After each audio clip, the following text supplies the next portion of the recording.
time has flown by really quickly, and the Silver Sky came out in 2018, if you could believe it. I did a video on it, the other day. We need to talk about the Silver Sky, which people thought we need to talk about, calling a video we need to talk about. So that's fair enough. I don't know, it's a video talking about the Silver Sky. If you've got suggestions for what else you could call that video, they are welcome in the comments below. The thing that I've noticed with the Silver Sky, so if you upload a video with the Silver Sky, you do get people in the comments that are quick to tell you that it's A, ugly, B, that they hate it, C, that the bends sound like they're choking. So we're going to address some of these things, and I guess talk about what I think is the most controversial, and maybe another suggestion in the comments was a video of the most hated guitar. Certainly that I can think of in the last, well, since the Gibson Robo-Tuner thing, maybe since one of those, because those got a lot of hate, right? Maybe since that, but I can't think of too many other guitars that really attract so much stigma as the Silver Sky, and some of it might be warranted, some of it might not. Let's delve into this in a scientific manner. This channel is supported by TrueFire. TrueFire is an online library of lessons from some of my favourite players. There's thousands of lessons on there. You can use the promo code JNC40 to get 40% off of any of their courses.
So, first of all, I think you have a two-prong problem.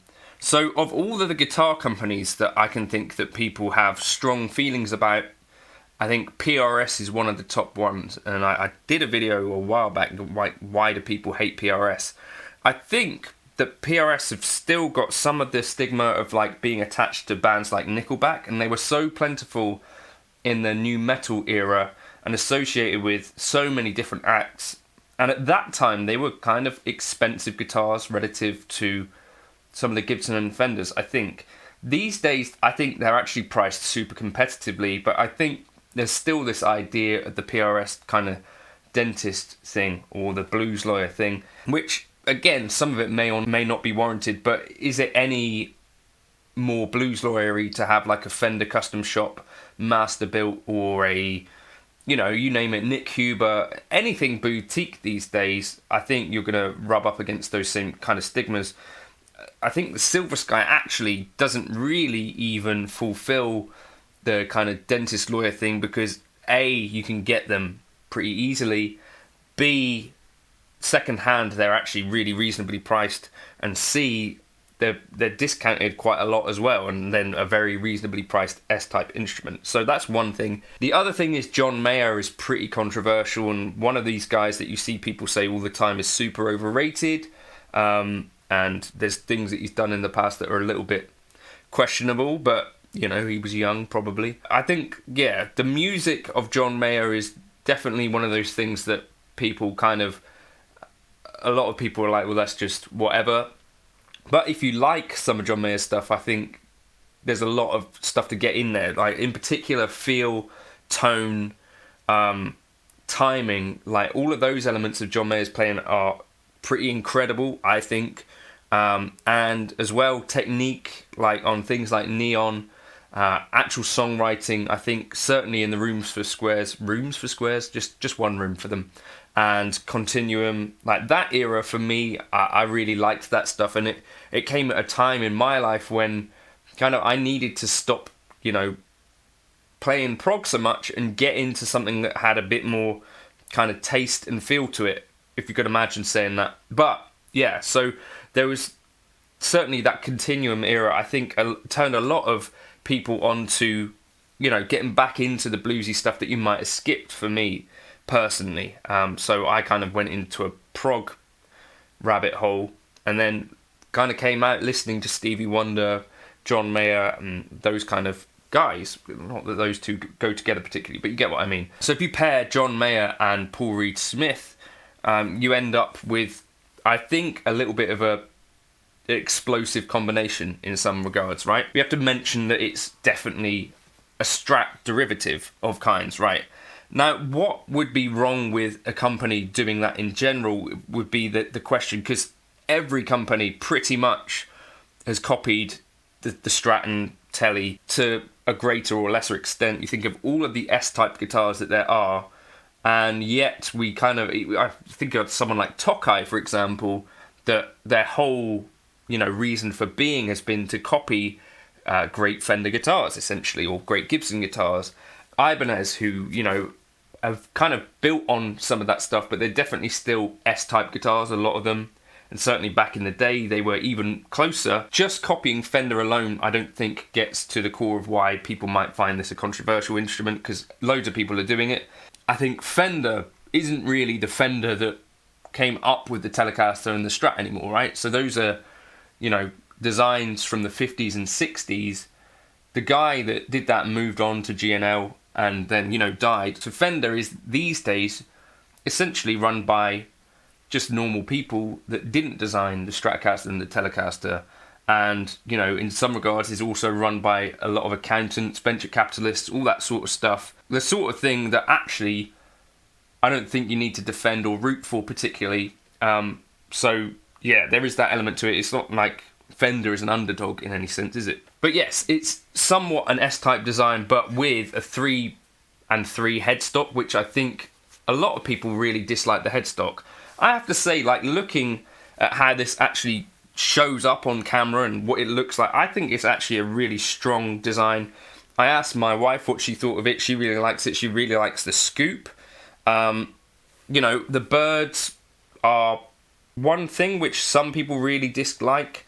and I used to, but I've kind of come around to the idea of the birds, given that I heard they were like a tribute to Paul's mum. I think that's what I quite like about the PRS thing, is that it's one of the few kind of bigger companies where the guy at the top of the company is the guy who's interested in the actual guitars. It does seem like he's genuinely enthused about guitars still. So whether or not you like him or you find his character to be grating or whatever, I think at least he's definitely a guitarist. You know, I've dealt with some folks at Gibson that lent me some pedals and stuff, and it said, you know, we're not looking for like an honest review, so, you know, just don't put one of those up, you know, if you've got like negative things to say about it. And I didn't know if those guys were particularly interested in guitar at all. That's kind of the sense that I get, that my dealings with Fender have been slightly different, in that the guy I spoke to there definitely seems like a proper, like, was definitely into guitar and stuff. It feels to me like PRS in particular, particularly at the top of the company, the front-facing thing, is definitely interested in guitars, right? Criticisms about playability and, I think, tone, I think we can sort of write off as not necessarily being true. The biggest thing, I guess, would be the vintage radius choking off bends.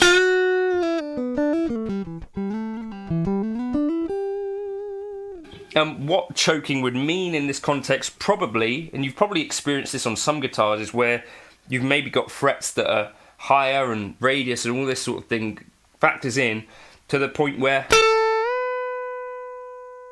things wouldn't sustain at the top. But you see, this does.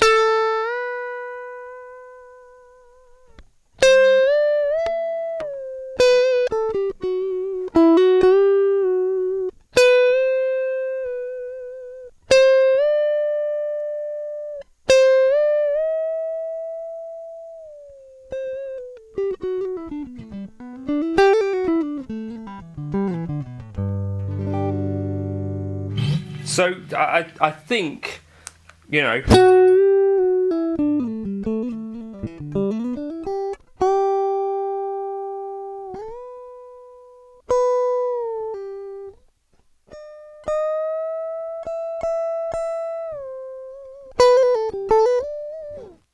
those are pretty big bends, right? And I'm not having issues with that. So other people can jump into the comments and talk about the playability aspects, but I actually really, really appreciate the 7.25 radius.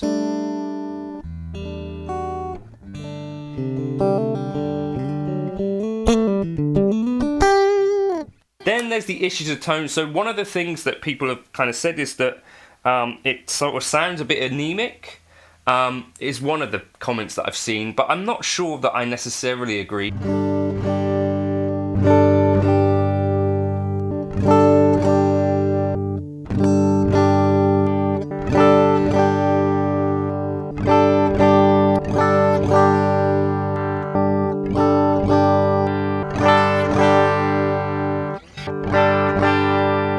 You know, this has a lot of dirty blondes in it.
One of the things that I think they've talked about is trying to get the balance right across the pickup, like between string to string. And so that, I mean, it seems to me that basically all of the things that you'd want them to care about on these guitars, they seem to have done that. I do think that there is some element to these plastics looking a little bit kind of cheaper, but actually the guitar as a whole Kind of has, I think, quite a nice look to it, and although definitely S-type, and doesn't necessarily have some of the nostalgic elements that we would really, when we see something that's blatantly kind of Fender copied or an actual Fender guitar, it's close enough but also different enough that I think it kind of works. For me, those are the... And I think really the point for me is that actually it's a really inspiring guitar to play. This one, I played one other one as well, the Dodge and Blue one that I borrowed from Dave up the road quite a while ago. And I think it would be a shame, and I think it is a shame, that people maybe won't look at them specifically because of the PRS and the John Mayer thing. That to me is a little bit of a shame, because I think actually, as I've said before, at this price, I think it's difficult to find something that is actually as lightweight, as resonant, as good sounding, and as good playing. You know, this is just one of them. This is the Mock Satin. So I don't know, I'd encourage you, even if you're not a Mayer fan, but you're a Strat fan, that I think there are things that you might find that you like about the Silver Sky, and you'll probably find some folks in the comments that have had opposite experiences. I'd encourage you to share the things that you've disliked about the Silver Sky if you've got them. Let's try and be honest with one another here. Or if you're someone that was a Fender fanboy through and through, or, you know, K-Line for me, the Strats that I play all the time. But I have to say, this definitely stands up there with them. It's got a different feel, you know, with the vintage fretboard, you know, 7.25 versus those have got 10. But it's not inferior in any way. I don't think it's lighter than almost all of my K-Line Strats. I really like the neck shape, like a good chunky, slightly chunkier than the K-Lines. There's just lots of things to like about them. Not only that, but you can get them off the shelf, you know, in shops around the world. They're available, right? It's not, you know, like a super boutique instrument. So I think if you see one discounted for a good price, it's maybe worth giving it a play and seeing, like, is that any good? I think there's a range of colours. The colours are one other aspect that people seem to not like so much, but I think there's a range of colours that look pretty good. Particularly this one looks quite good. I think as it ages, I think it's going to look better, because there is somewhat of a plasticky vibe to some of the colours, I think, personally. I don't know if you guys feel the same. But still, it's, I think, quite a modern-looking-ish guitar. Sounds good, plays good. Is it inspiring to me? Absolutely, yes. So I guess that's the main thing.